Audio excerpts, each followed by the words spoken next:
Good afternoon. Am I audible to all of you?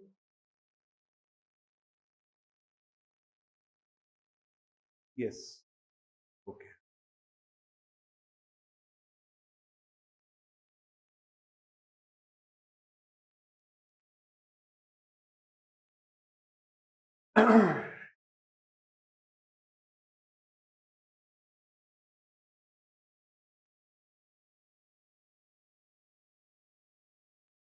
Take out one A4 sheet.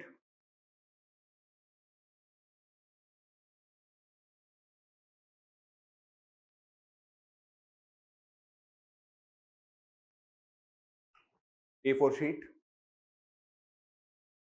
So far, I have tested you in these surprise tests. I have tested you on one thing, that is comprehension skill.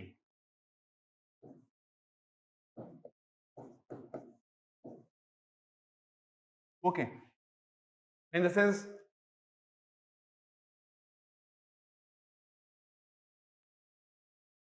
how do you make a structure? How do you define few things that is being that are being asked in the question? How do you comprehend the question basically?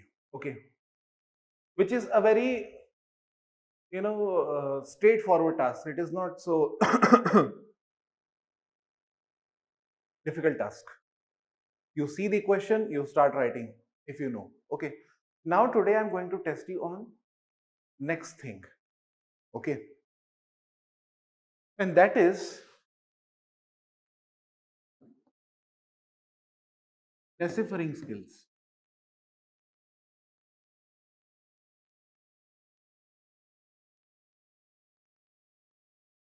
Deciphering skills. Deciphering comes later.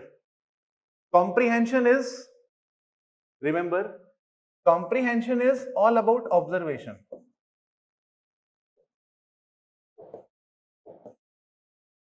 You observe something, you know it or you do not know it. If you know it, you start writing. You do not know it, you again start writing. Okay. But decipher is one step beyond observation. Okay. In the sense, you have to be very specific and you have to identify the demand. The demand is not directly there. You have to identify. Okay. So the question is,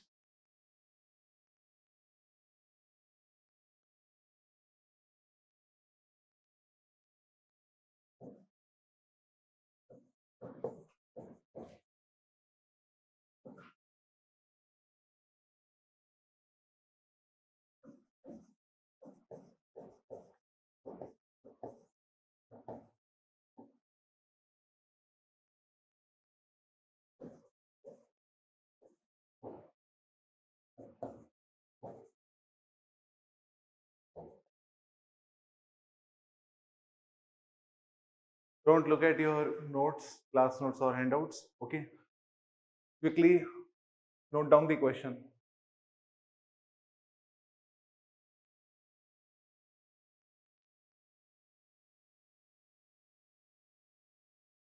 Fact and value cannot be separated in the social world.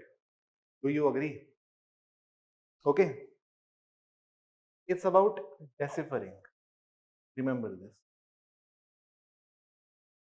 Fact and value cannot be separated in the social world. 10 mark, 150 words. Okay. And now the time begins.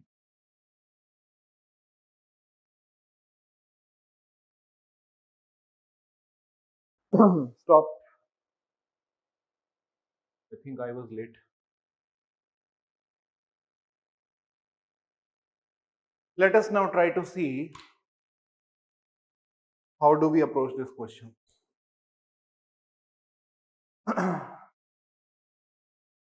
As I told you, we had to decipher. The question per se was very easy. Okay. When it comes to deciphering, it is clearly telling us fact and value These are the two keywords that I have identified. Okay, cannot be separated. Cannot be separated. If I ask you one question, if I say that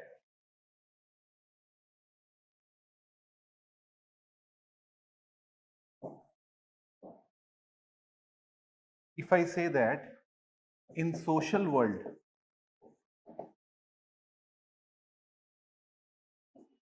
we have complete objectivity,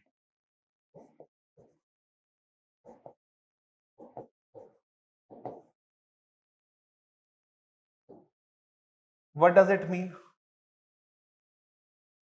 What does it mean? There is no value.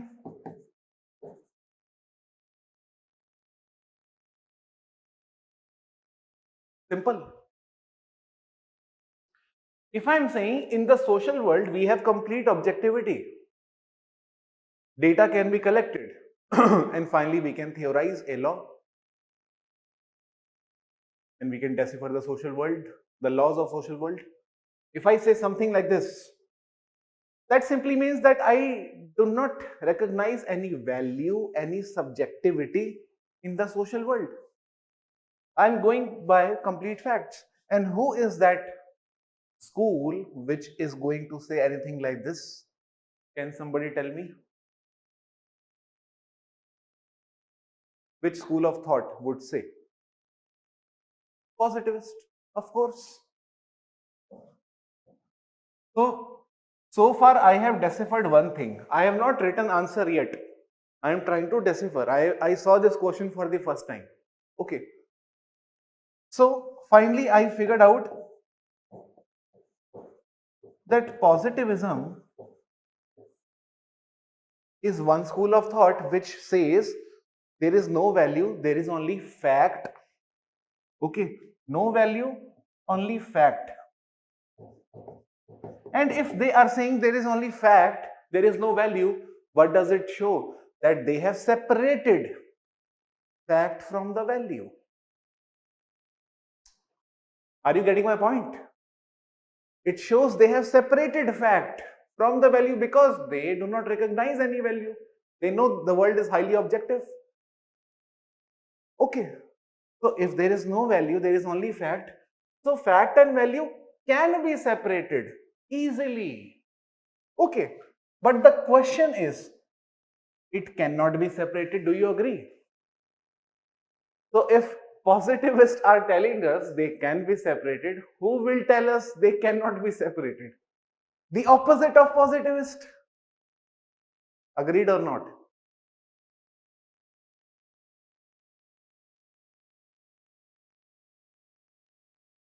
Yes.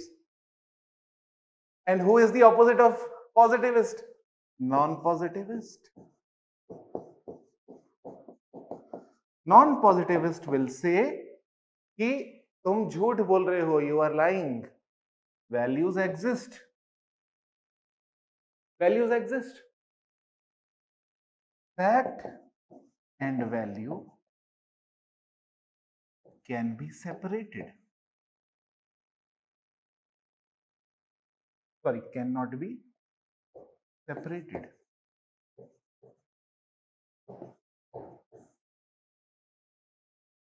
So basically this statement would be supported by non-positivist. Now the question is how? How? So far I have finally deciphered. So the demand was basically, in simple line, the demand was, do we have objectivity in the social world? This was the question.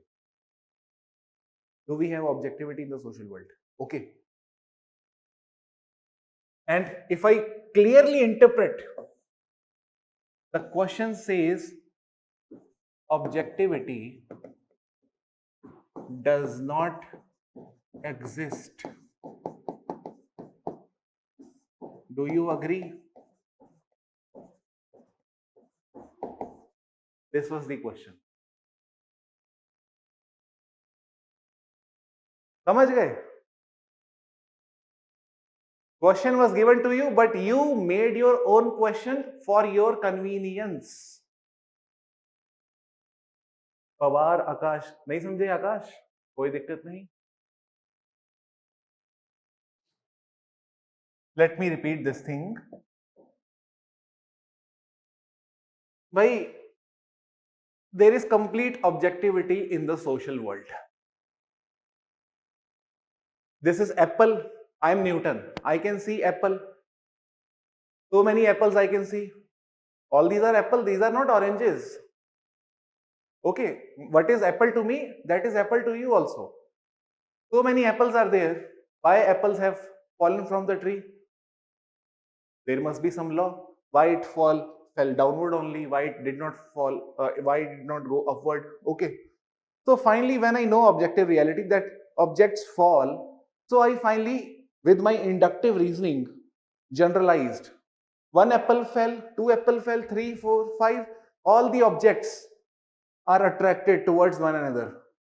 Earth pulled apple. Earth is also being pulled by someone. Something like this. I'm doing generalization. This was possible because I believed I saw apple only, and apple is governed by law of gravity only. There is no subjectivity here. Complete objectivity. Okay. In the social world, I would again, just like Newton, because I'm Auguste Comte, I would like Newton say, in social world we have complete objectivity. There is no value as such. Individuals are simply governed by laws. Individuals are like apples. I can see individual, you can see individual, he can see individual. Individuals are individuals. Okay, governed by social laws. They are like apples. So that means social world is highly objective, factual. Okay, can be theorized easily. Laws can be formulated out of it. And when I'm saying like this, I'm not recognizing values. That means I have completely separated the domain of values from the fact. As a positivist, I can see only fact in the social world. Therefore, to a positivist, fact and value can be separated. Simple. And who would say it cannot be separated? Non-positivist or even anti-positivist. Okay. This is why I have written this. Finally, the question's demand was objectivity does not exist. Do you agree? Basically, what I'm trying to tell you is very important thing. These two questions look different. Objectivity does not exist. Do you agree? Fact and value cannot be separated in the social world. Do you agree? They look different, but their demand is similar. This is what I'm trying to tell you. And this is the question that you have made after reading this. Because when you were reading this, you were getting confused. You were thinking about common sense also, phenomenology also, ethnomethodology. सब कुछ आ गया दिमाग में. अब क्या करें? Panic हो रहा है, 8 मिनट चल रहा है, टाइम जा रहा है. ठीक है, इतना सब कुछ डाल नहीं सकते. फिर खिचड़ी बन रही है, ये तो दिक्कत हो रही है. So let us try to simplify the question. And when you will try to simplify question, it will be easier for you to write in a structured fashion. Otherwise, khichdi hoegi. And with simplification, I could figure out this is the demand. Objectivity does not exist. Do you agree? समझ गए आकाश?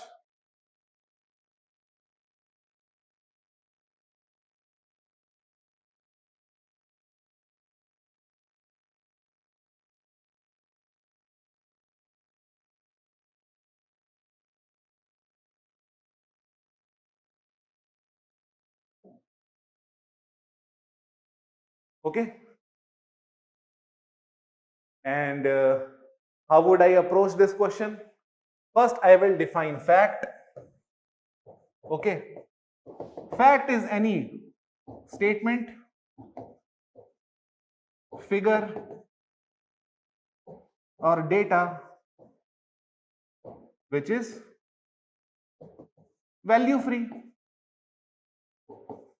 which is value free.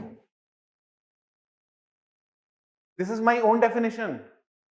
My own definition.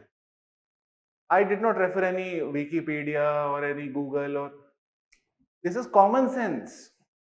And eventually, for these things, you would also, and you should also be making your own definition for these things. Fact is not a concept. Fact is fact.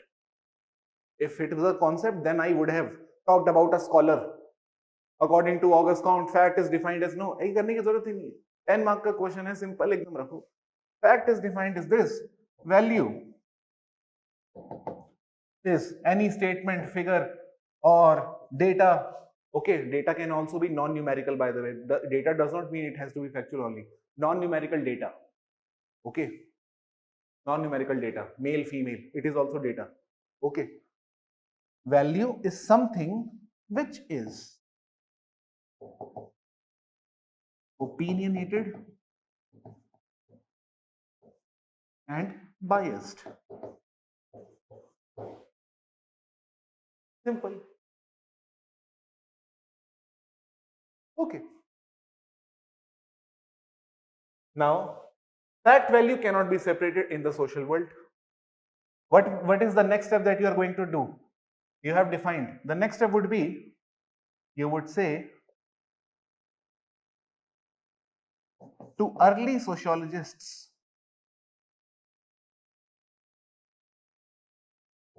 like positivists specifically, the social world, just like natural world,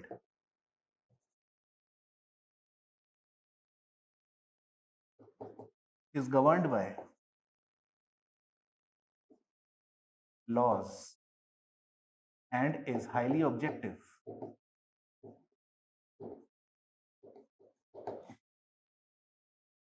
Social world, just like natural world, is governed by laws and is highly objective. Okay. Hardly I took 2 lines to write this. Okay, and this can also happen that to write this thing, some of you might have taken 8 lines just to write this. It happens. You know, the words that you use to express yourself, okay, can vary. Can vary. If someone is asking me where is Connaught Place, there are 2 approaches. Where is Connaught Place? Connaught Place is a, you know, shopping complex in Delhi. If someone is asking me where is Connaught Place, I have 2 answers. I'll say, go straight, you'll have a roundabout, take right. Simple. One. Second approach is to, you do one thing. Okay, you see, where are you coming from? Acha. Okay. So you do one thing, you take U-turn, then go from here. Okay, see this, ये जो आप देख रहे हो, ये यहाँ से फिर लेफ्ट जाना. इतना कॉम्प्लेक्स उसको याद भी नहीं रहेगा. He will again ask someone else after some time. Okay, so simplify एकदम. To early sociologists, positivists, the social world, just like natural world, is governed by laws and is highly objective. Okay.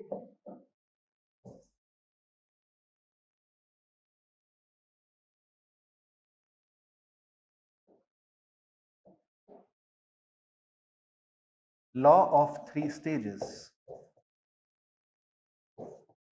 Testify that. इसका मतलब, law of 3 stages is a proof to the above statement which I have written.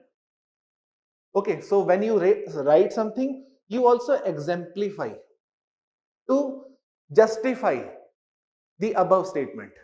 Okay. So for example, law of 3 stages testified that. Okay. And scientific method was developed to conduct research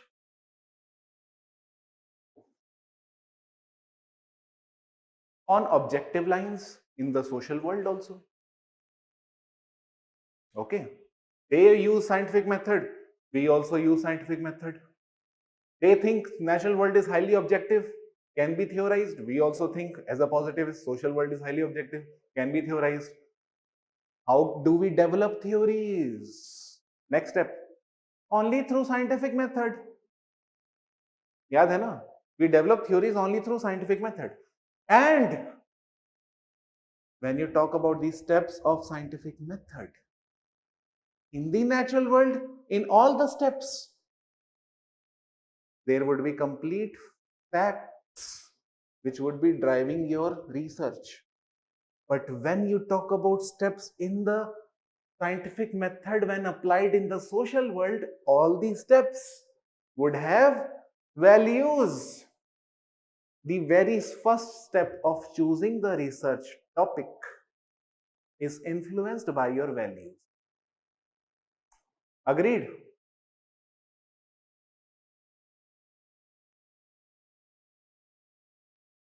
क्या हो गया? Agreed ना? ठीक है, ठीक है. नहीं, I thought बीच में I thought video got stuck between, so I had to take a pause. Okay.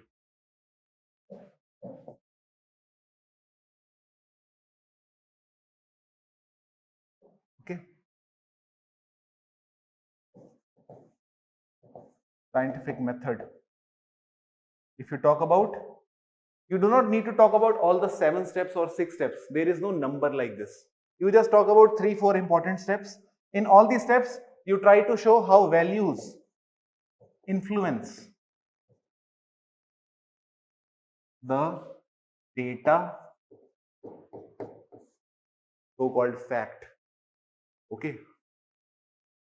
I am Marxist scholar. That is why I am studying on labor relations in the Uber economy. Platform economy is also called as Uber economy. Okay, because video stuck. क्या हो गया है?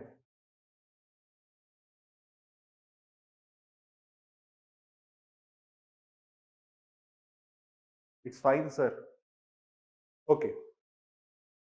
In the platform economy, which is Uber economy, Swiggy drivers, Amazon, Airbnb, everything that you owned at one point of time is now being rented out. You own a car, you are renting out to someone. You own a house, you are renting out to someone. You own a bike, you are renting out to someone.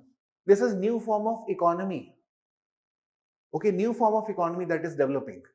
This was not there before. Okay. And if I'm studying in the new form of economy, the new kind of inequalities, then obviously, specifically I'm talking about new classes that are forming here. So I'm a Marxist scholar that way. Okay. But this also shows that my values are entering into the research. Okay. In all the steps, you would easily figure this out, how values influence our research. Okay. And therefore, fact and values cannot be separated in the social world. Okay. Fact and value, therefore, cannot be separated in the social world. This was the basic essence. Okay. Okay. However, in the conclusion, we can say that the very journey that sociology took from studying the facts to now studying the values reflect the maturity of discipline. Simple.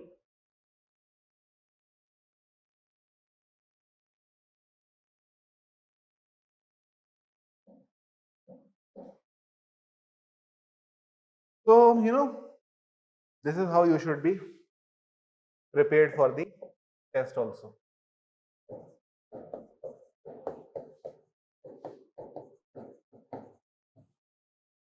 Emile Durkheim. Let me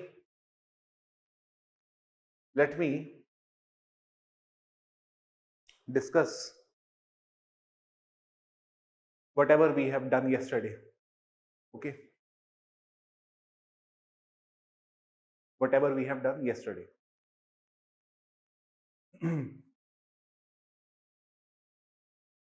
Sir, can you please check your internet issue?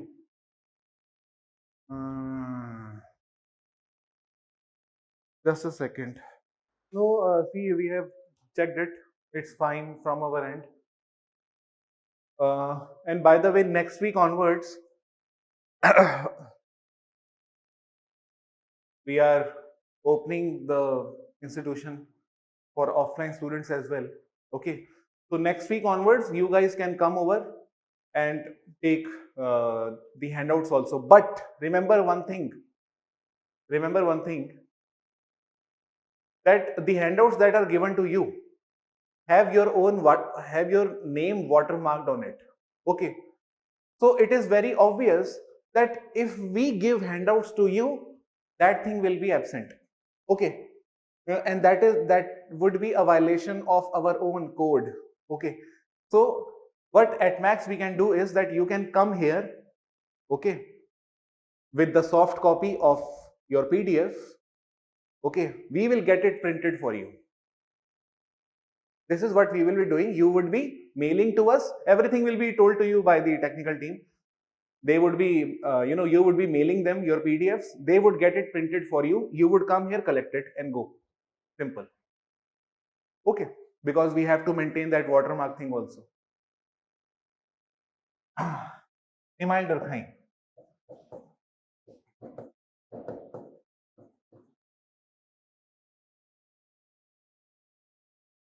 Now I'm going to tell you the whole essence of the story. Okay.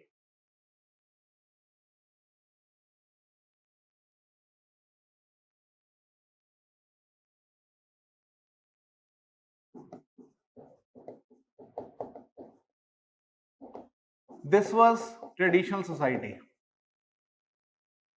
This was traditional society at one point of time.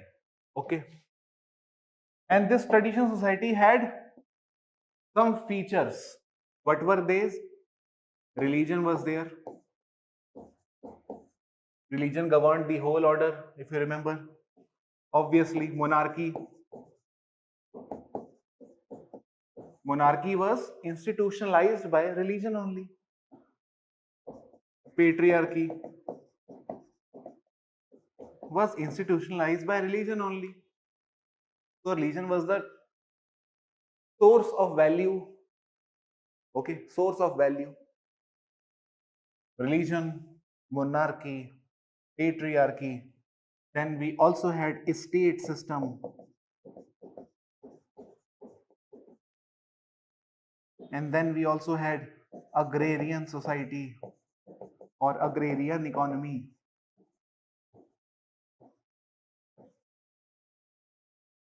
Fine. Okay. Now what will happen?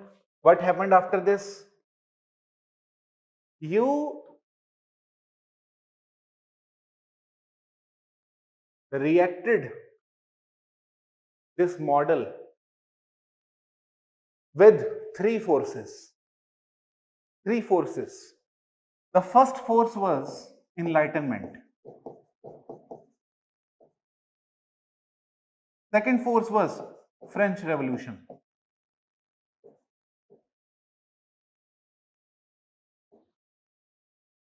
Third was Industrial Revolution.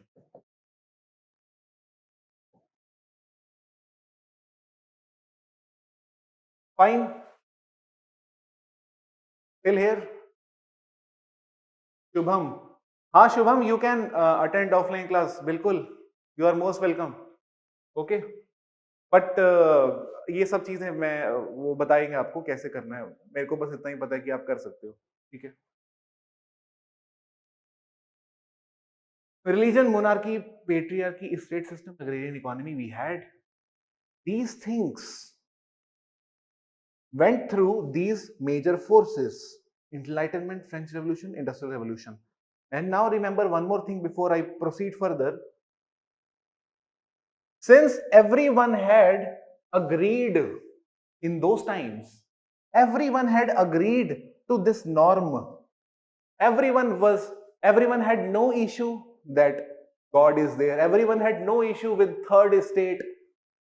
I'm being a person of third estate, I had no issue until enlightenment scholars, infuriated me against you guys. I was very happy.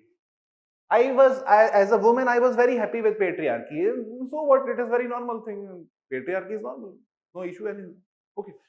So everything was very normal. That means all of us had a sense of agreement, a very strong sense of agreement over the shared beliefs and norms or values. Okay. So that shows that in those times we had very high collective consciousness. Now remember this word. High collective consciousness.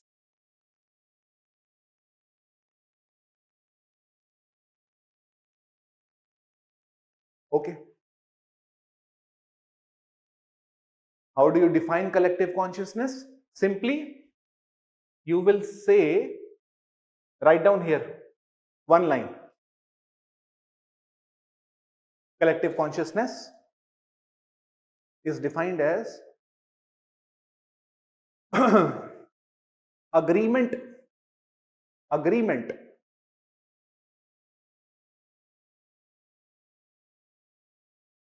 over certain set of values,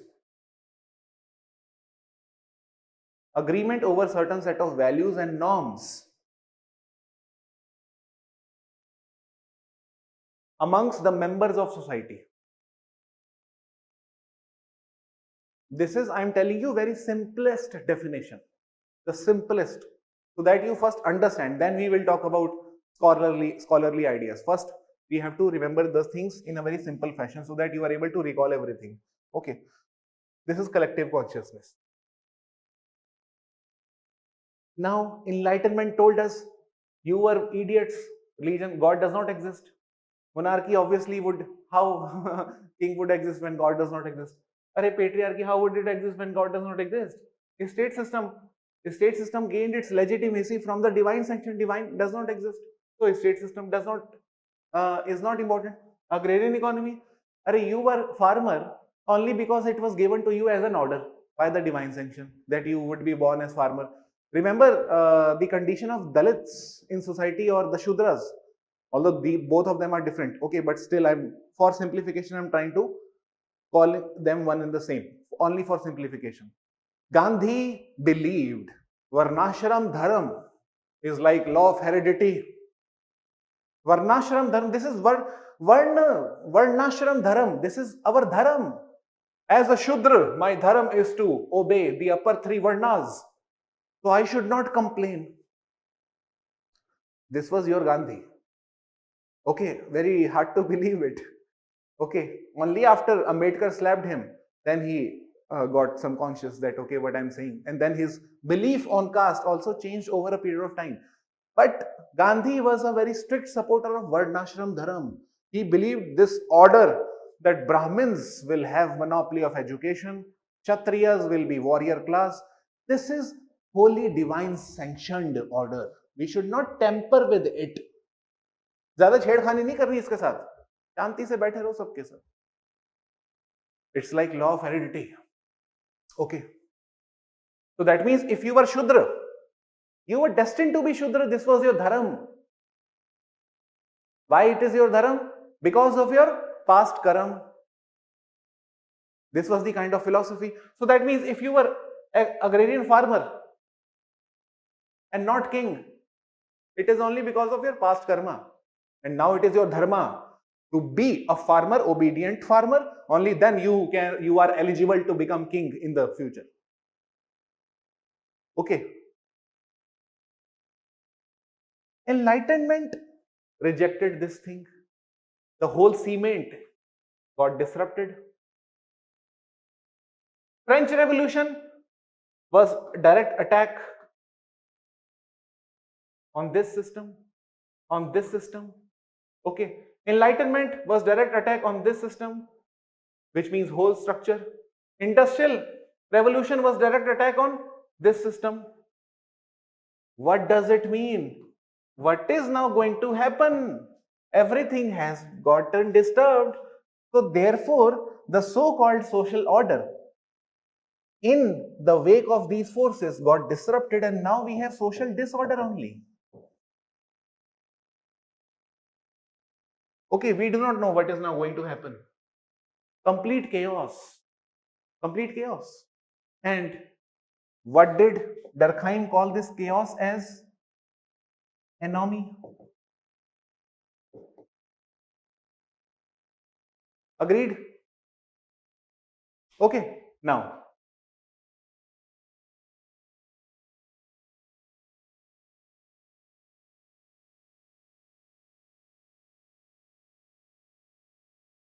I am going to make one diagram just to show the phase of anomie.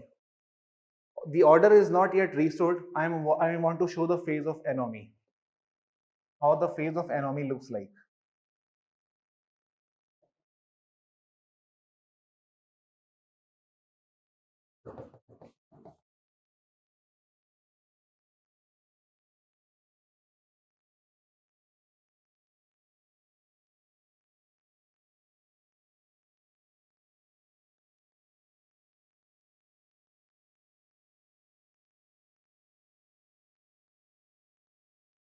You will never forget Durkheim this way. Anomie phase going on. Okay, anomie simply means disruption of old values and absence of new set of values.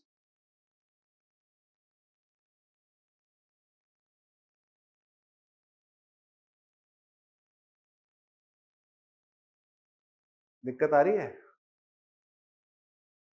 Anomie simply means disruption of old values and absence of new set of values. Okay, draw it like this only.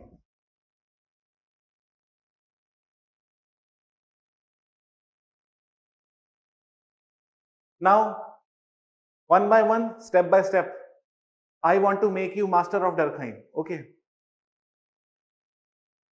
What is the cause of anomie? What is the cause of anomie? You have not read anything yet. What is the cause of anomie? Simple. Only these three forces led to the social disorder is the consequence. Social disorder is not the cause. Social disorder is the consequence. What actually led to social disorder? These things. Okay. ये cause consequence में बड़ा confusion होएगा, trust me. And when you get confused between cause and consequence, it is called as teleology. You know, it happens. Teleological statements when you start feeling confused between cause effect. Okay. Anyhow, disruption of old values and absence of new set of values. Now just think like this. If there is no, let me put it like this.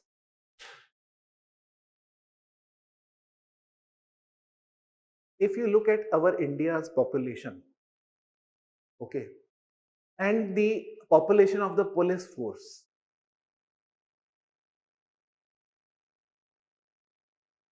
you will realize there is a huge gap. Okay, the police force is not enough to control the deviance, the crime that may happen because we have large number of population, and police force is not so big in comparison to that population. Now the question is, if police is not everywhere, okay, then what is that one thing which is controlling you to not commit crime? Just asking very general question. Religion, values, है ना? Surveillance, laws, social order. Okay, I know police is not here. Okay, I can do anything. Still, I'm not doing something because there are certain norms which I cannot violate. If I violate, it will be coming at the cost, some cost. Okay. I was walking on the road. I saw a wallet of one person. That wallet had 10,000 rupees cash, 5 notes of 2,000 rupees. I had full opportunity to pick it up and become billionaire overnight. Okay. But I did not pick it up. Why?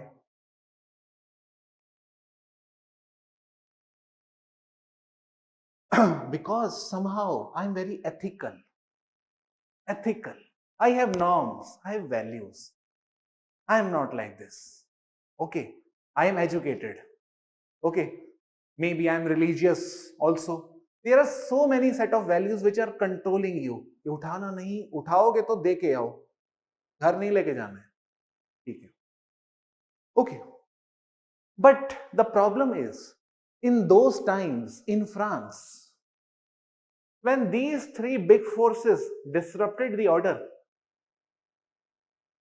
French people were not so fortunate like you guys. Today, you guys have so many values to figure out what can be done. In those times, nobody had any idea what should be done because value system is over. Complete disorder. God does not exist. So why would you think of God who will prevent you to not pick it up? You will say ethics तो होता ही नहीं है, सब तो bourgeois ideologies हैं. Okay. So you have no religion, faith, concept of belief over, value system over, patriarchy over, state system over, king over, religion over, farming occupation over.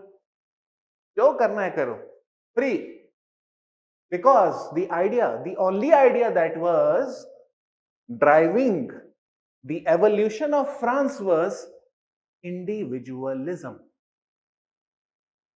जो करना है करो. I am free. Okay. Free to steal also. I will steal. I have fundamental rights. I will steal. Okay. There is no moral value which is restricting me. I will steal. There is no law. Okay. So when we have complete disorder, there is no values which are governing individuals. So what is going to be the consequence? The consequence of the anomy is going to be increased crime rate.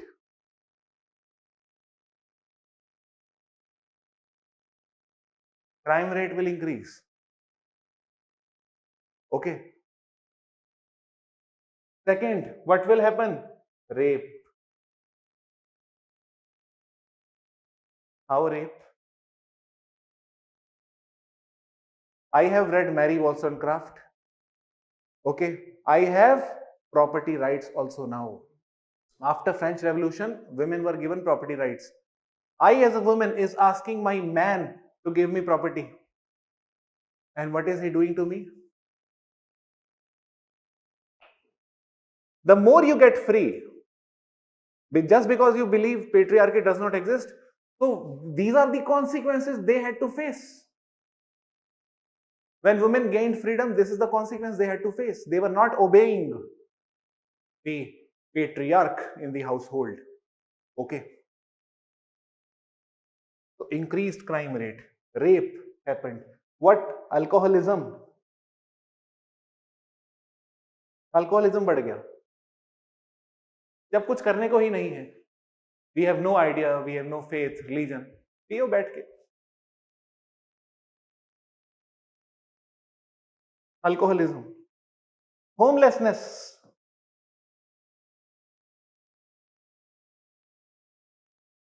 Homelessness. Okay, I'll talk about these details also. Homelessness. Also, remember, suicide. rate also increase. Suicide rate is very important word. Rate is very important word. Suicide rate. Okay. And why all these things were happening? Because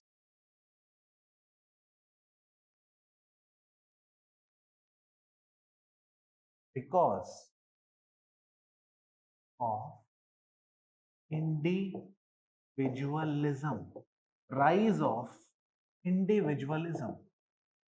And when individualism is the driving force, so-called freedom of expression, liberty, equality, fraternity, freedom of speech, expression, all these things were given to you. Individualism, I exist, okay, I think, therefore I am. Everything was I. So it shows that collective consciousness is going to be high or low. It is going to be low collective consciousness, or you can say the collective consciousness is going to be weak. Earlier it was strong, now it is weak. Individualism is there. You are not listening to family, you do not believe in religion, you do not believe in patriarchy. Feminism is there, gender equality we talk about, freedom of speech is there, democracy we talk about. Okay,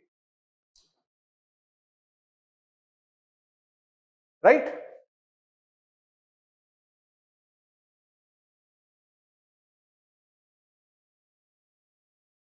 Now the question is,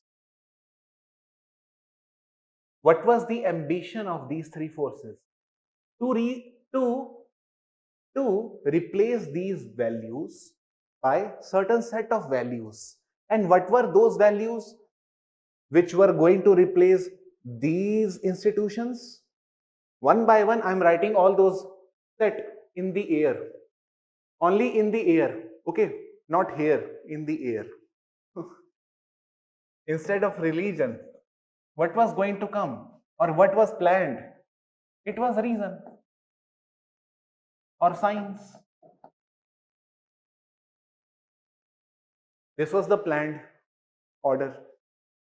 Instead of religion, we had planned reason or science or scientific observation or temper, scientific temper. Okay.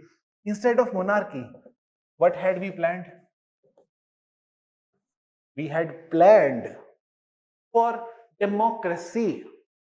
Democracy did not really come. If you have read French Revolution, we had democratic ideals. We did not have democracy. There is a difference between both of them. These are only ideals. Liberty, equality, fraternity are ideals. You find these ideals in preamble, but democracy as a system did not exist right after the revolution. It took 100 years. Okay, so the plan was, instead of monarchy, we will have democracy. Okay, so instead of king ruling me, I will rule, or we will rule ourselves. Okay, patriarchy was planned to be replaced by what? Gender equality.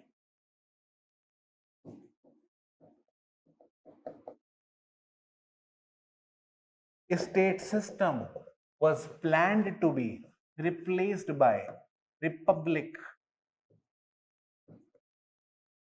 Okay. Agrarian economy was planned to be replaced by industrial economy.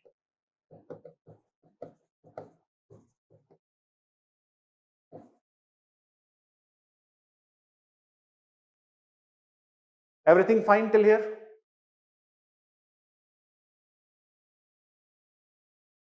Okay. Now you will easily, chapter is over almost. Okay. Now,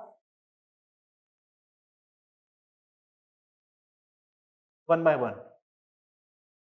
We had strong collective consciousness in those times. All of us had agreed to be ruled by king. All these things were with our agreement. That means the way we used to think was very similar. We used to think king is right. Yes, king is right. King is right. King is right. King is right. Okay, man is right. Yes, men are right. Men are right. Men are right. Men are right. Our thinking was similar until some enlightenment philosopher told us you are stupid. Okay, and then we started questioning. Oh, nahi, nahi, nahi, ye nahi chalega. Okay, so our thinking was similar, and our occupations were also very similar. Our food behavior was also very similar. There was no McDonald's, KFC, Domino's, only dal or roti in traditional societies. Okay, so food similar, dress also similar. There was no concept of Levi's, G-Star Raw, Calvin Klein. Okay, so that way dress was also very similar. Our speech pattern was also very similar. Everything was similar, similar, similar, similar. Our beliefs also similar. So everything was similar. So that is why we had mechanical solidarity.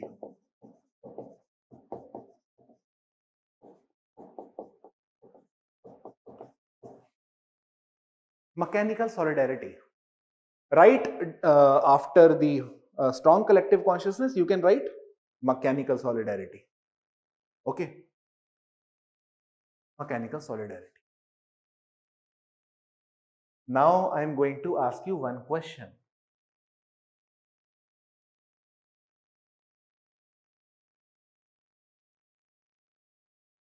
Do you think Mr. Durkheim would have liked individualism?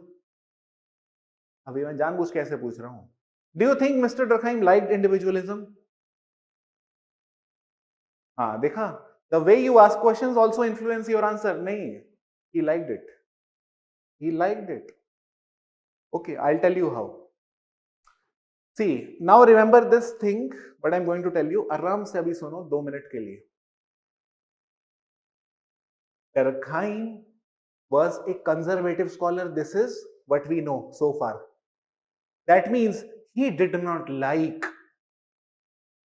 the concept of discord between church and state. He did not like fall of monarchy, fall of patriarchy.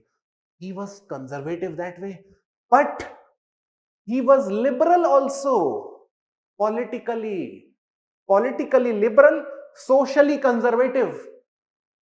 And you have many people like these in your everyday life also. Okay, there's not such a big deal here. As a political liberal man, he was a crude supporter or the champion of individualism or the fundamental rights, so called. Okay, so he supported the individualism. But the question was, if we have individualism, what is that one thing which is going to integrate us again? This is the question that he is pondering over. We have individualism, fine, no issue. I also like individualism. I like it.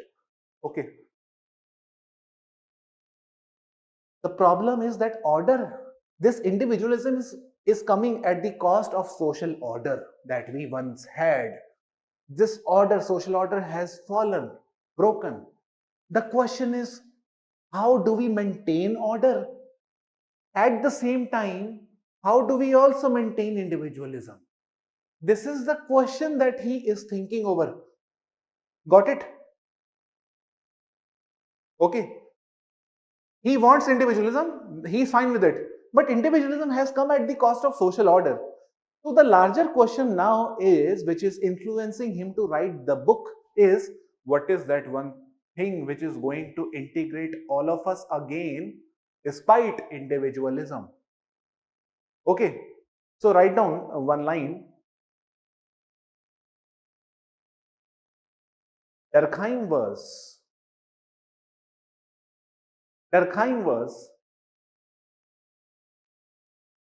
socially conservative and politically liberal.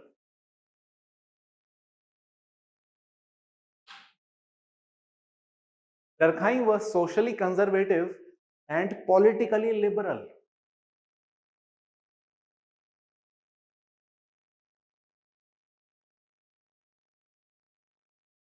Full stop. He was the champion Or in fact, instead of saying he was champion or something, let us write he championed. He championed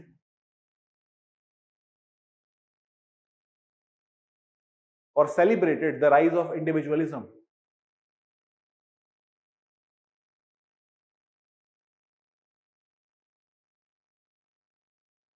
He celebrated the rise of individualism.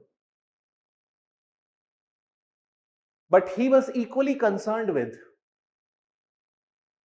the breakdown of social order.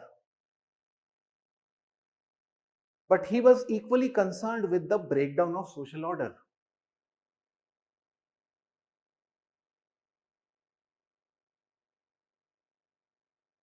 Okay, full stop.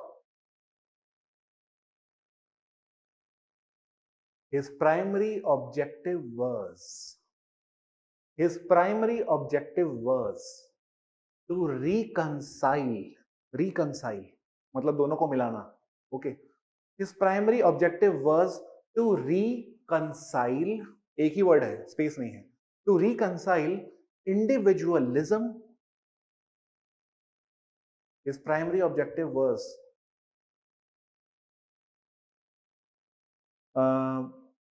write down like this. His primary objective was to find the forces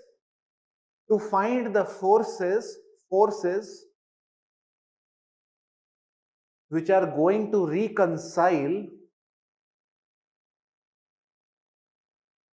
Okay, just a second. Internet connection is unstable. I saw this message right now. I think the problem is with our internet. Stuck. Wait.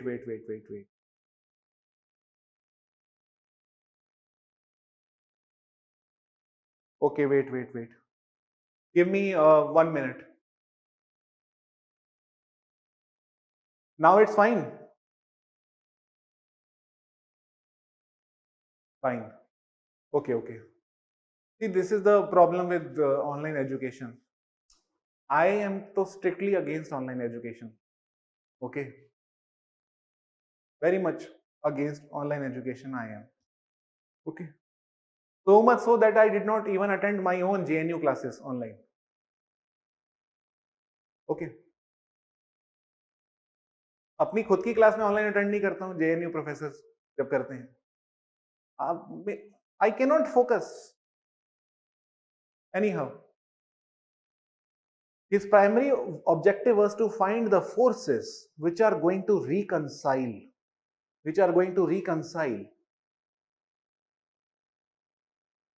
individualism with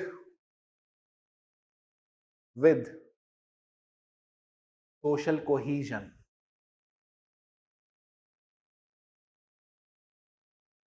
Individualism with social cohesion.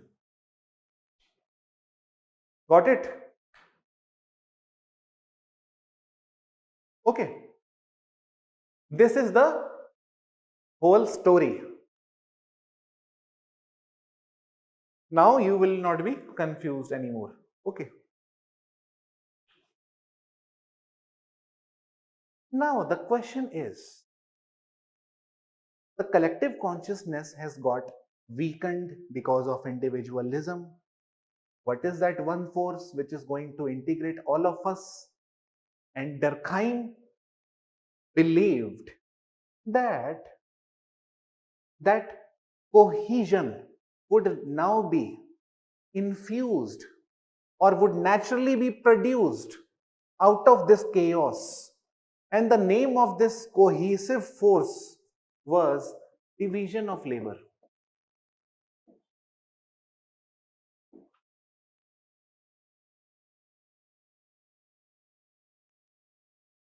Division of labor is that one moral force. Remember, I told you yesterday, it is a moral force.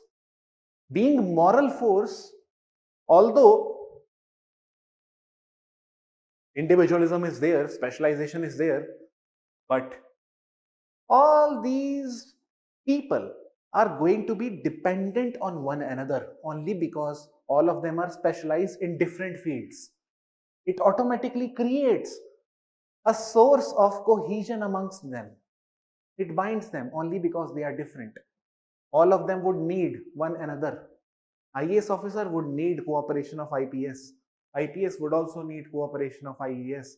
Okay, so all these civil services that you see in the list, okay, I think 26 services are there. I don't remember exactly. 26 are there.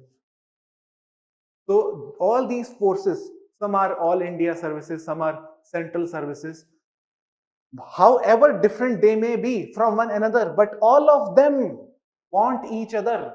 And it is only the coordination between these officers that is making the administration orderly. Okay, let me give you one example. Okay, for example, uh, for example, like yes, my father, suppose my father, he was a chief postmaster general in Punjab. Okay, and obviously being chief postmaster general, that is a additional secretary post, he had to meet the IS officers also. Okay, to have, this is the time when postal banks were going to get introduced. Postal banks, okay, were going to get introduced, and he was the first one to install first postal bank in Chandigarh. Okay, so obviously it was an inauguration and it involved coordination from different officials. So despite all of us belonging to different fields, we have to coordinate with each other, and this automatically creates. And then you would meet those people. Arey, अरे अरे कैसे हो ये सब. Okay, so social solidarity create हो जाती है, individualism खत्म हो जाता है. Okay, right? This is also division of labor. Okay, now the question is,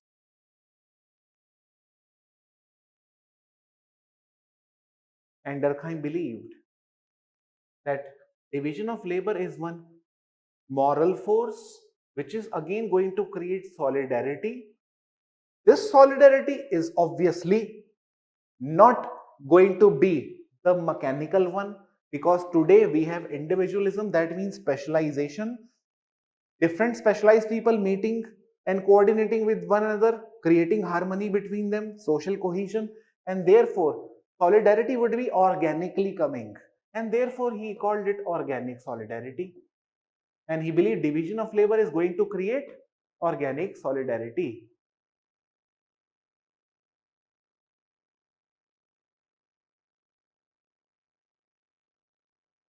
Fine. Okay.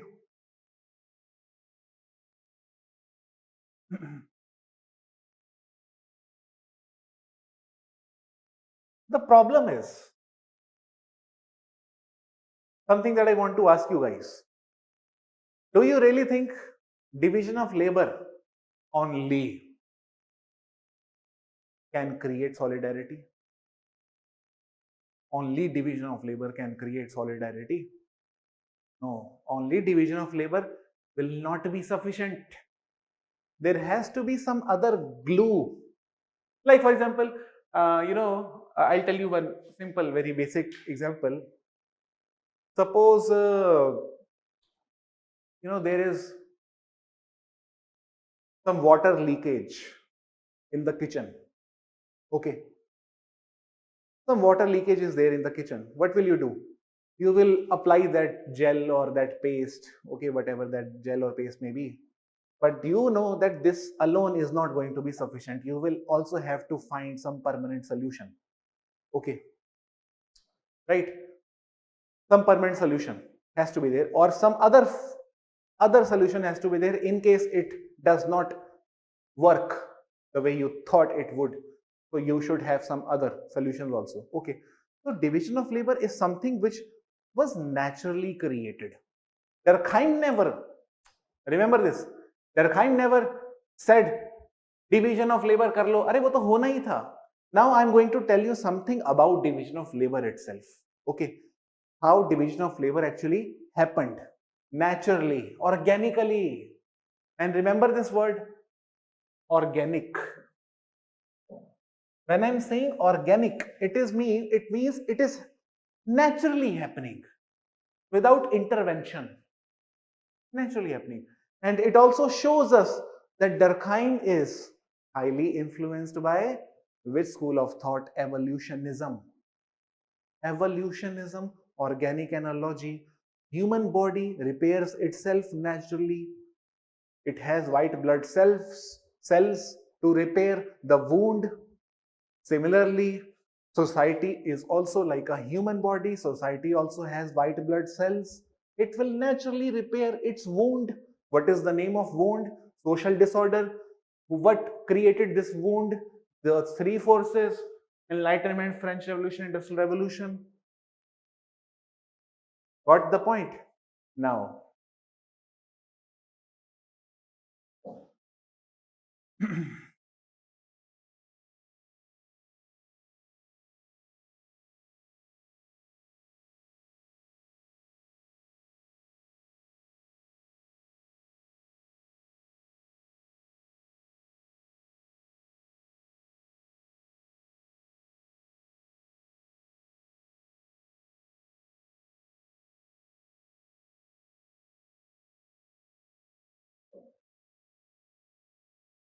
remember,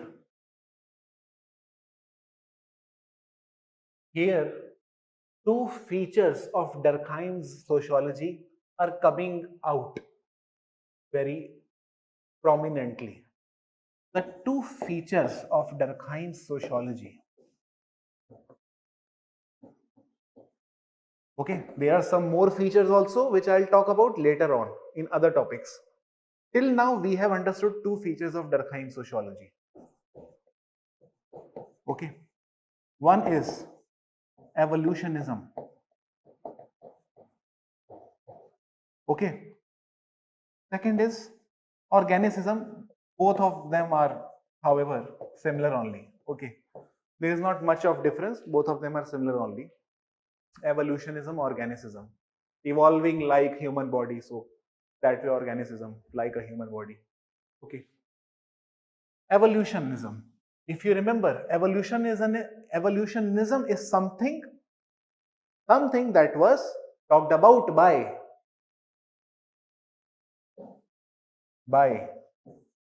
Auguste Comte and Spencer,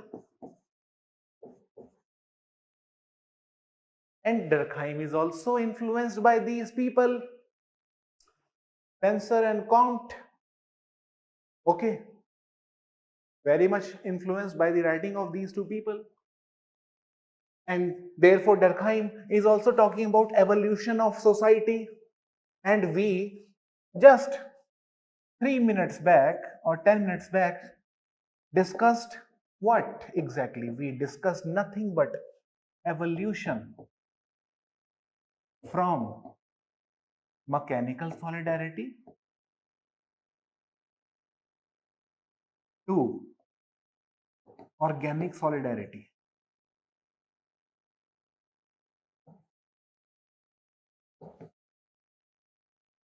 Simple. Okay. Organicism. Since society is like human body, whenever feels any sort of trouble, the white blood cells will automatically repair it. Okay, any kind of trouble, naturally it will get healed, something like this. Okay, similarly, when society is facing trouble, it will automatically get healed.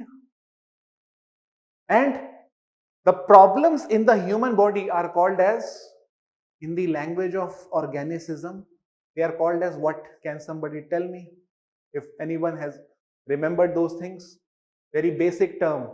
The problem occurring in human body is called as pathology. Very nice. क्या बढ़िया बात कही तुम लोगों ने. ठीक है. So the social disorder due to those three forces created pathologies in society or not? Yes, social disorder is nothing but pathology. this pathology will automatically be repaired. You do not have to intervene. Durkheim's thought. You do not have to intervene. It will automatically repair. And what is that one force which is going to repair this pathology? Tell me answer फटाफट और तुम्हारी जिंदगी अब तुम्हारी सही हो जाएगी अगर तुमने ये आंसर दे दिया सही, नहीं तो मुश्किल है.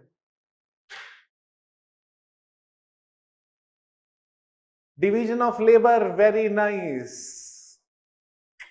Division of labor. यही है वो दवा. ठीक है. Pathologies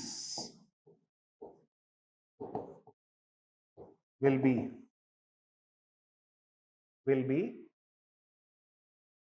resolved naturally by division of labor. It is a moral force. It restores moral fabric which has been disintegrated by those forces. Okay. So the two features are very much clear to you now. Okay. Pathologies can also be called as anomy, one and the same thing, or social disorder. Same meaning, only words are same, different. Okay. Now let me talk about briefly. Let me talk about how. Write down one heading. Next heading. Write down. Write down. Let us try to understand. Write like this. Let us try to understand how division of labor. Let us try to understand how division of labor as a moral force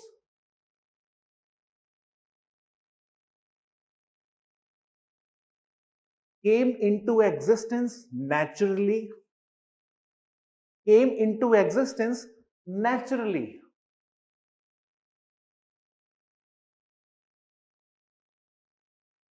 How division of labor as a moral force came into existence naturally, and how this division of labor is naturally going to create organic solidarity, and how this division of labor is going to generate or create organic solidarity. Okay, which is also natural. Naturally हो रहा है सब, किसी ने कुछ नहीं किया. Okay. Okay. Now I'll ask you one more question. Okay, before you write anything extra, I want to ask you one more question. Durkheim is saying everything is happening or will happen naturally. This disorder that you are seeing is temporary. Over a period of time, order will come. Society will evolve. Certain institutions all by itself to repair this pathology. When Durkheim is speaking like this, he is speaking like which scholar?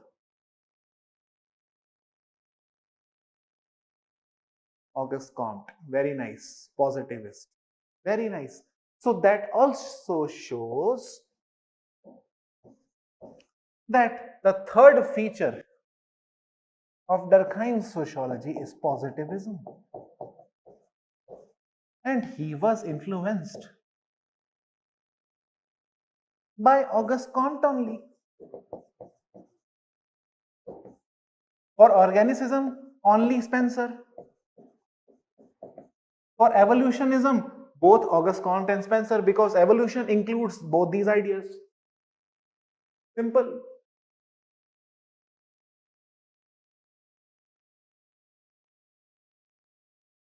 Okay. Okay, so you have written the heading. Now we will try to answer the question.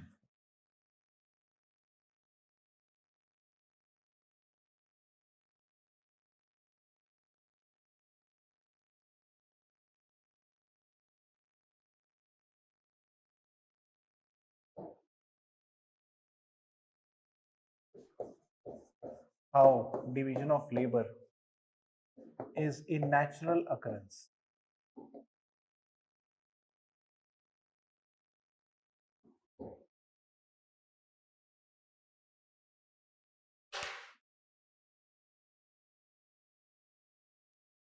Now imagine like this. Suppose you have one vacancy. You have one vacancy. You are owner of, let me give you an example like this.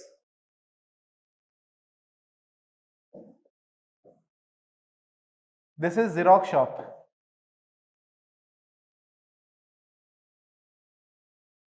You are owner. You have machines.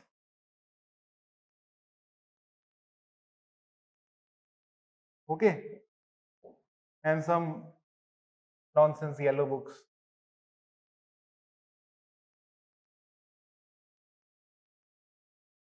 Now you have 3 machines and you have 2000 customers per day. Simple. You have 2000 customers per day to serve. You have one shop, you have 3 machines, and you have 2 people operating on 2 machines. Okay. Now, third machine is vacant. There is no man available here. So what is the ultimate conclusion? That we have one vacancy in the Xerox shop, right? One vacancy is there.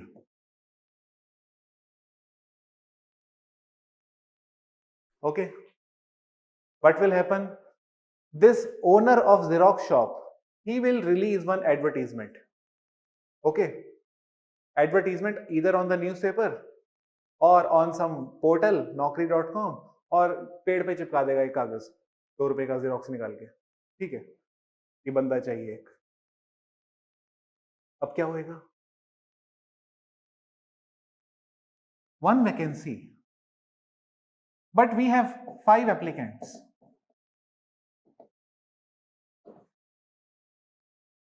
5 applicants are there. All 5 are equally good, hardworking, have experience of 10 years. All those things are there. Position is going to be given to only one. What will happen?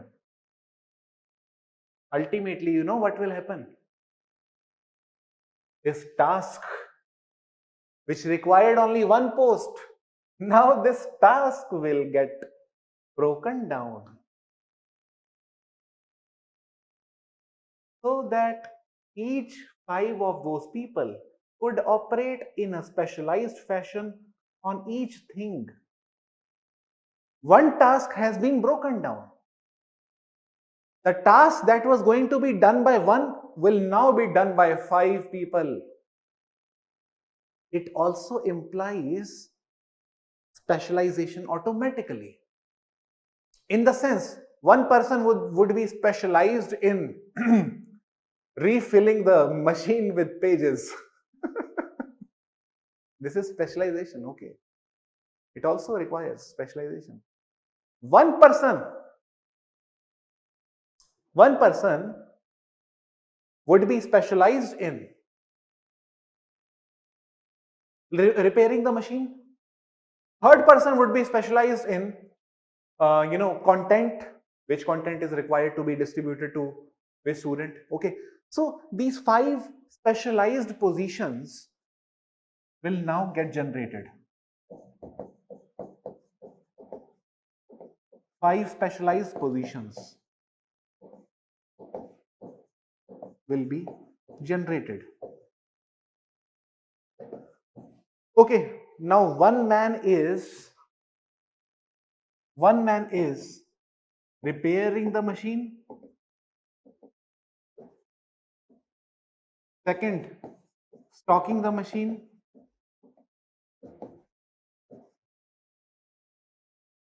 Third, dividing the content. Something like this. all of them are operating on one machine, having specialized tasks allocated to all of them. This will automatically create interdependencies. This will generate interdependency. How? If you are a student, you have gone to this Xerox shop, you will ask the person कि भैया मुझे इस coaching का test series के papers चाहिए. Okay. Who is the concerned person for this? Obviously, someone who is dividing the content. He knows where he has kept the content of that coaching institution. So he will ask this person to print out that content, and this person will say machine is not working. So he will ask this person, भैया machine repair कर दो, कागज फंस गया है.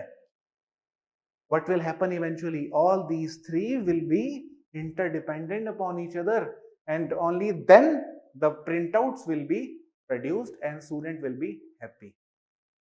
Understood?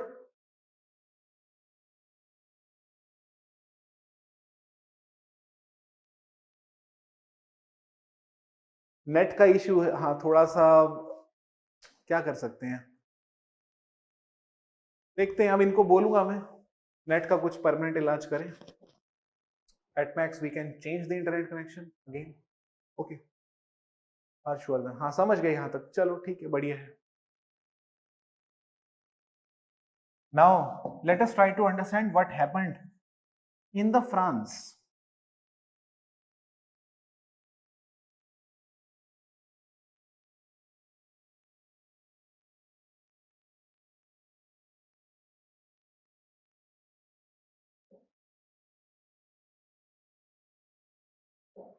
Right after these forces, Enlightenment, French Revolution, Industrial Revolution. You know it was agrarian economy.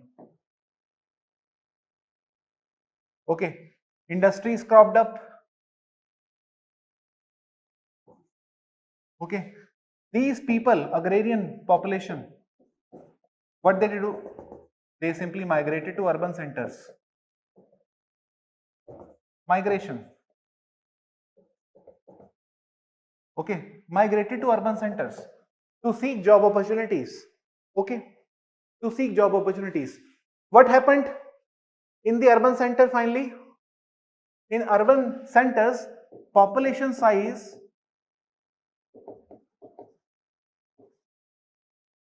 grew.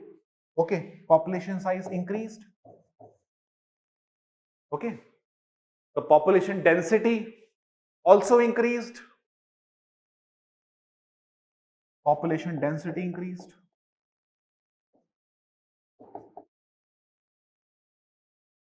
And when these two are increasing, Durkheim said it was natural, right? So, and he called the increase in population and increase in population density as material density.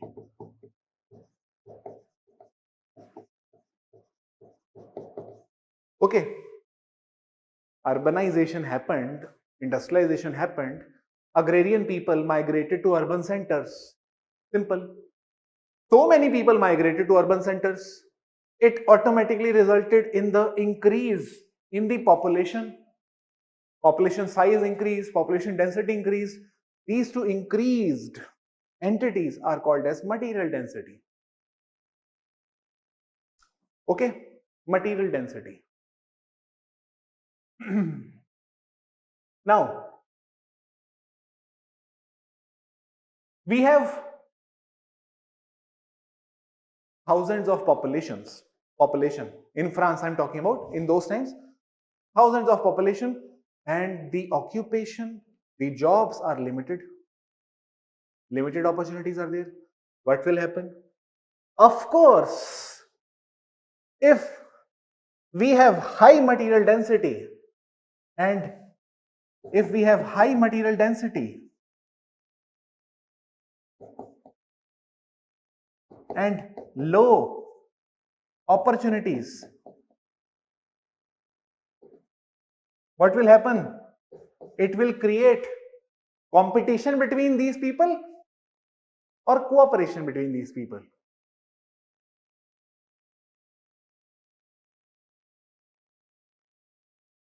Conflict, right? Competition. Use the word competition. Conflict use नहीं करेंगे, marks का है वो, ठीक है? We will use the word competition. It will obviously increase competition. Okay, competition. Why competition? Because resources are scarce, claimants are large in numbers. It increases competition. Now the question is how to mitigate this competition. How to mitigate the competition? By allocating the task in specialized fashion. In specialized fashion. In the sense, what was supposed to be done by one now will be done by 10. So all 10 got jobs, but those 10 are working on, certain percentage of the whole task. They do not even realize this. They only know that they have gotten job. Okay, but they are working on a very minute part of the larger chunk of the job that was available for one. Agreed? Okay. And when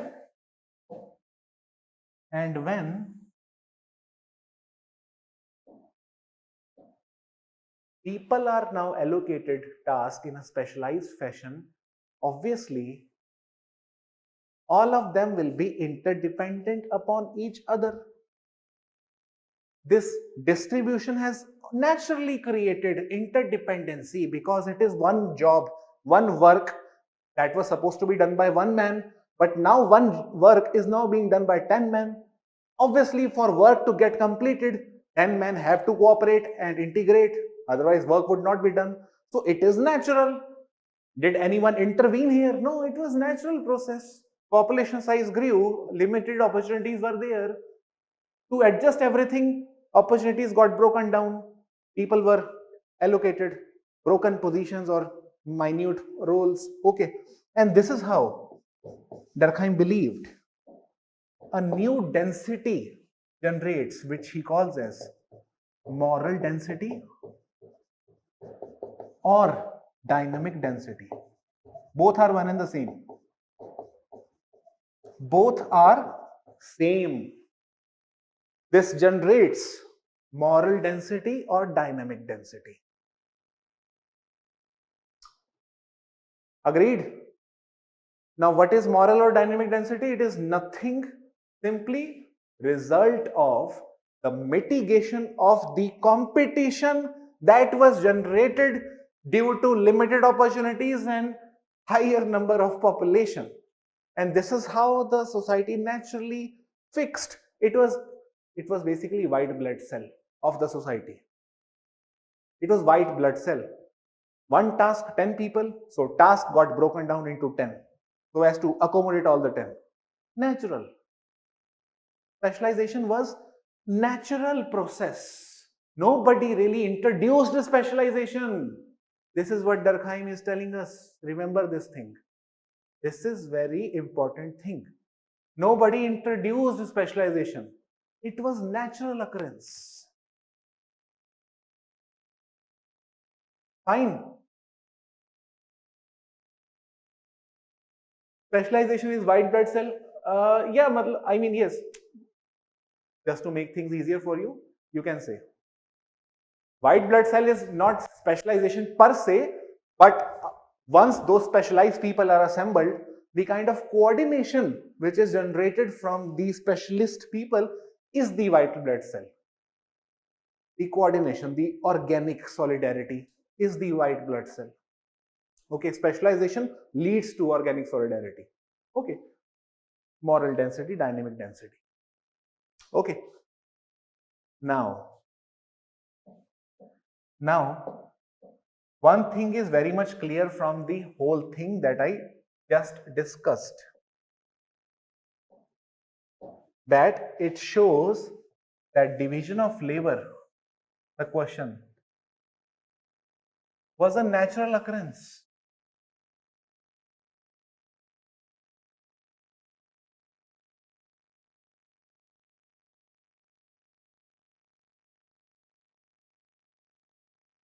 Pratibha, do not talk about sexual division of labor. It is given by Talcott Parsons. अभी बात करनी ही नहीं sexual division of labour की. क्यों? दिक्कत क्यों खड़ी करें अपने लिए? We are reading Durkheim. Why talking about sexual division of labor?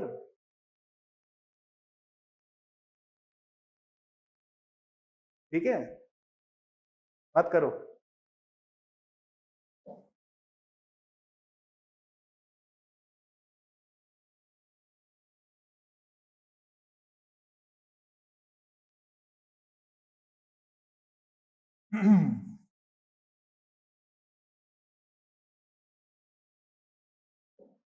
Now,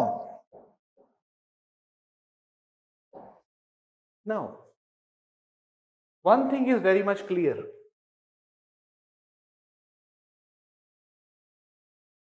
If I write anything like this, I hope now it will make sense to you that it is the dynamic density. It is the dynamic density which led to the transition of mechanical solidarity to organic solidarity. Do you agree?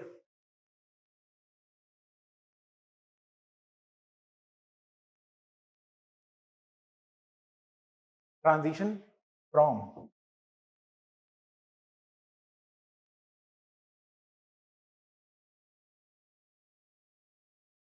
बताओ कितना simple है करते हैं. Okay, everything happened naturally, तो problem ही नहीं. Okay. Okay, now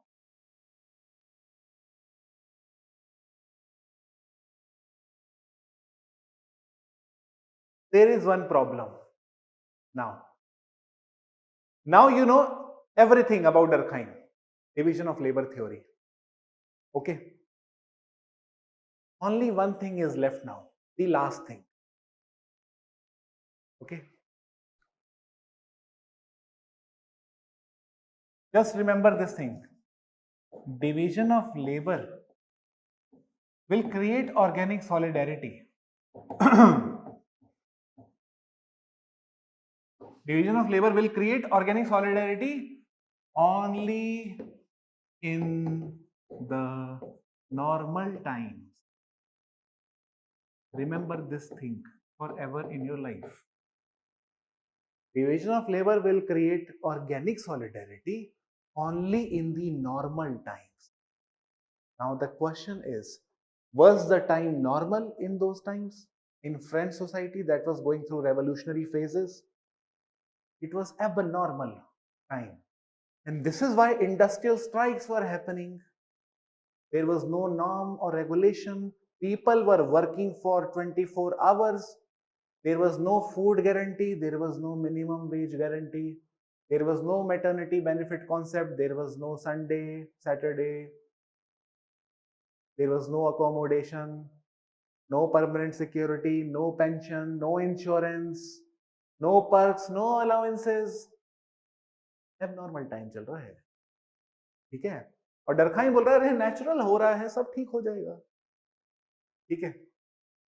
Normal times in the sense when complete order is there, we have law, we have norms. In those times we did not have law as such. It was moral vacuum. There was no norm which was governing the individual strictly. The hold of the traditional institutions over the individuals was now over. There was no such thing that could bind these people together once again. That is why it was abnormal. यहां तक समझ गए तो बताना मेरे को, क्योंकि ये समझना इंपॉर्टेंट है. See, let me tell you very simple example. I got COVID vaccine, right? It does not mean that I am safe from corona. Especially if I have comorbidities, then so definitely, despite taking vaccine, I'm not safe. Okay, so vaccine will guarantee you safety only if you are also perfect, healthy.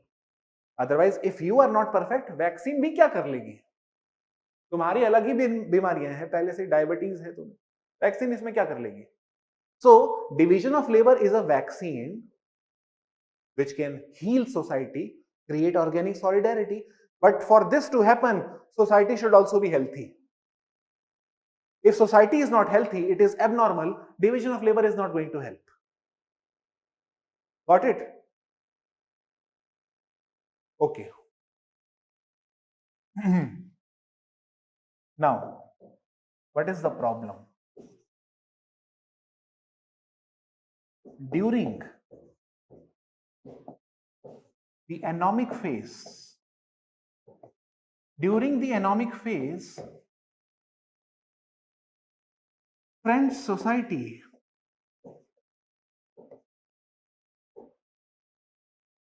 was characterized by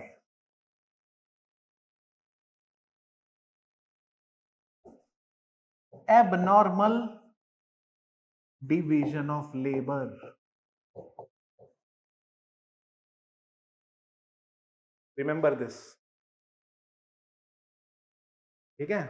आज the reason why I am teaching you slowly today is because these are technical details, and I want you guys to be very clear with these things. Okay, it is very difficult to repeat these things every day. Okay, thinkers पे तो एकदम strong command होनी चाहिए, because these are, unless you are clear with these people, you would not be able to understand the rest units. Okay, तो एक एक line समझो, एक एक line. During the anomic phase, French society was characterized by abnormal division of labor. ठीक है?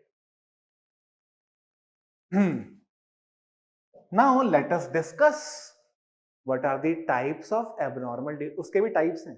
आसान नहीं है, optional. आसान नहीं है. ठीक है, but मजा इसी का है. Because the things that you are going to learn will automatically make you different, because you have the narrative in your head. You are not rote learning. Okay.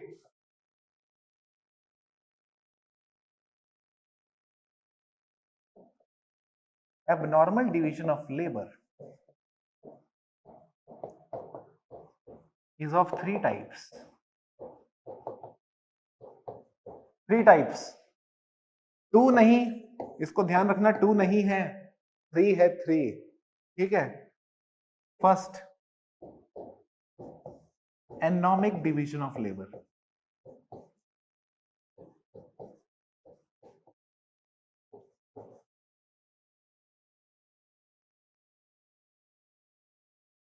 Second, forced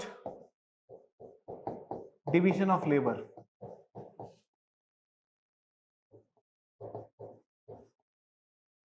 Third, inadequately coordinated division of labor.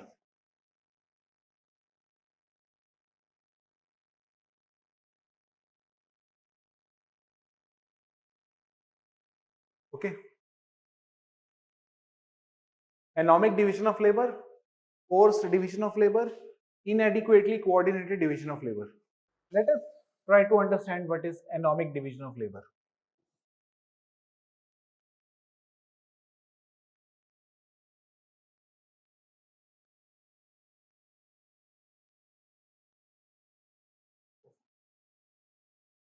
Imagine there is no body, regulatory body. There is no commission like labor commission. See, today we have labor commissioners also. Okay. Some people prepare for those posts also. Labor commissioners, labor bodies. Okay, Ministry of Labor today we have, especially to look into the concerns of laborers. Okay, or to introduce labor reforms, labor code, wage code, All those things are there. But in those times, there was no regulatory body. No regulatory body for the concerns of workers.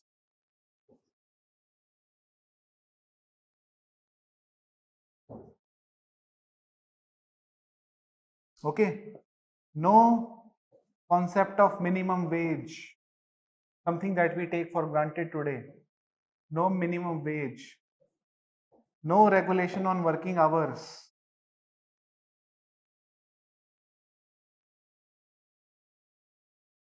Okay. No, no trade union as such. We had only leaders, not trade union, a registered body. Trade union is a registered body. It is also pressure group. Okay. Trade unions are like pressure groups. They exert pressure on the state. ठीक है कि हमारा देख लो नहीं तो कल पूरा भारत बंद है बंद India is going to get closed today if you do not listen to us.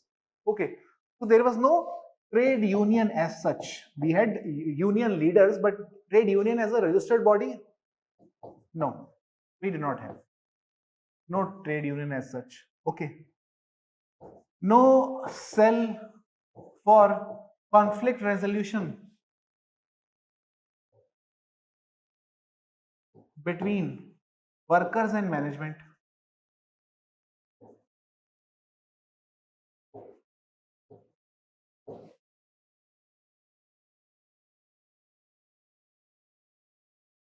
And if you do not have these things, what will happen?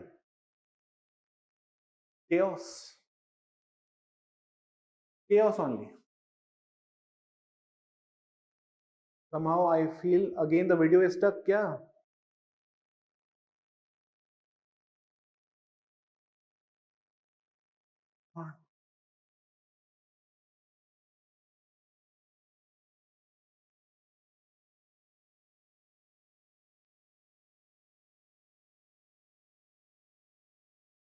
I think today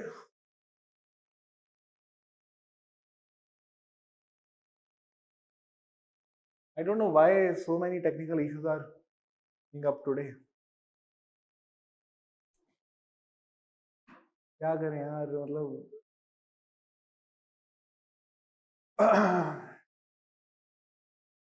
then let us stop it here. I don't want to get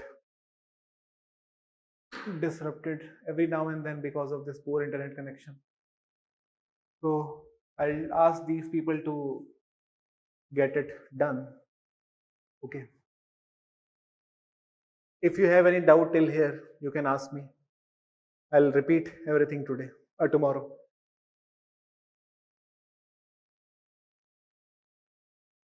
Sir, mechanical solidarity means low interdependence. Yes, interdependence was as a concept did not exist according to Durkheim. Interdependence, obviously, even in those times, people were interdependent, but interdependence was not the source of cohesion. The source of cohesion was religion, the norms, beliefs. These were the things which used to create cohesion amongst the people. Today, after revolutions, there is no such larger value or norm. So now the division of labor is going to do that thing. Sir, is this the one showing Marxian influence? Pranshu, Marx की बात करनी ही नहीं, करनी ही नहीं. We are reading Durkheim. Marx को लेके ही नहीं आना अभी. जब तक I am not teaching Karl Marx, तब तक मार्क्स का नाम लेना ही नहीं हमने. ठीक है. मार्क्स जो भी बोल रहा है सब बकवास है अभी हमारे लिए. हमारे लिए सबसे इंपॉर्टेंट आदमी डर्कहाइम है. Nutan Chaurasia, sir, what are the other cohesive agent other than division of labor? Very nice question, Nutan. There are 3 and 4 cohesive forces other than division of labor, which I will teach you once we have proper internet connection, only then. Sir, even mechanical solidarity was also naturally created.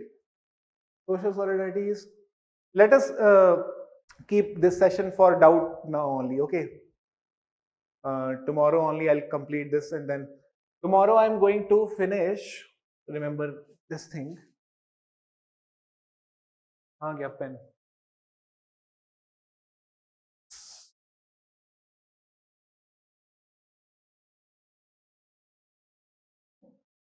Tomorrow's target.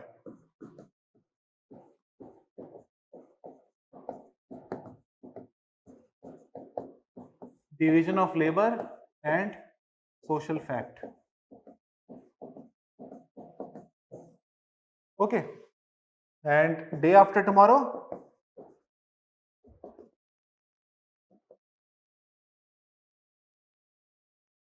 Durkheim over.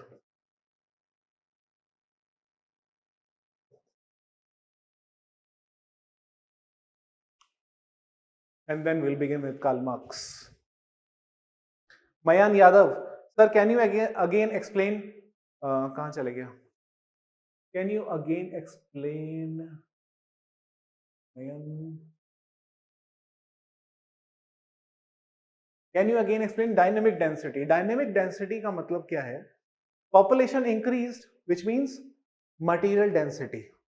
Simply, after urbanization, migrants or influx of the rural area into urban center created increase in the population of the urban centers. When urban centers population got increased, this is called as material density. Now we have limited resources and maximum number of people. How do we resolve this? It has increased competition amongst them. So that is why the task was now broken down so that each of them could get an occupation. So task automatically had to become specialized. Okay. And this was all natural. And then when these people got these specialized tasks, it automatically created a sense of solidarity between them, because all of them are now interdependent upon each other. Why they are interdependent upon each other? Because all of them at the end of the day are doing only one job, which was used to be done by one, now being done by 10. Obviously these 10 have to coordinate with each other to complete the work, and this automatically creates dynamic density. Okay, dynamic density. Simply, dynamic density is nothing but a process of mitigation of the competition between people, okay, over the limited resources.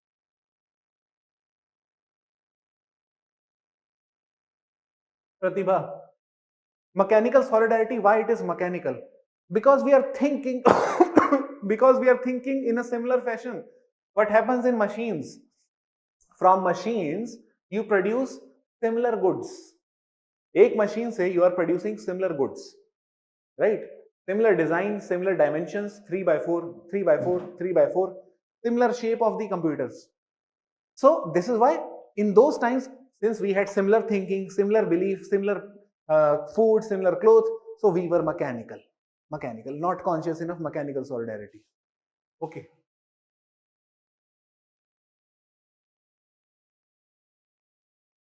Karunesh, sir, please answer my question above. Karunesh का question. अरे इतने questions तुम लोग के आज कैसे आ गए यार? इतने क्वेश्चंस कैसे पूछ रहे हो आज? इतना सिंपल है ये सारा, फिर भी चलो कोई दिक्कत नहीं.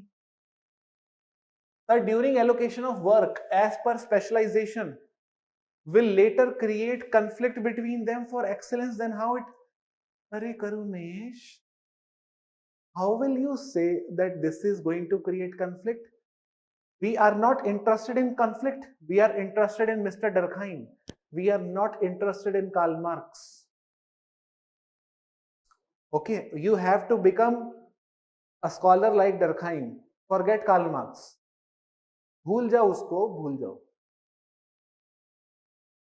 It will not create conflict. Why it will not create conflict? Because there are many mechanisms which are there to make sure these people do not get into conflict. For example, ethics and code of conduct. When you enter into any organization, you always see vision charter or the code of conduct of the organization. Now, this code of conduct is automatically binding all of us. There is no scope for conflict, and we also have conflict resolution mechanisms or cells in the organizations. Okay, so obviously there is no chance of conflict. Karunesh, clear?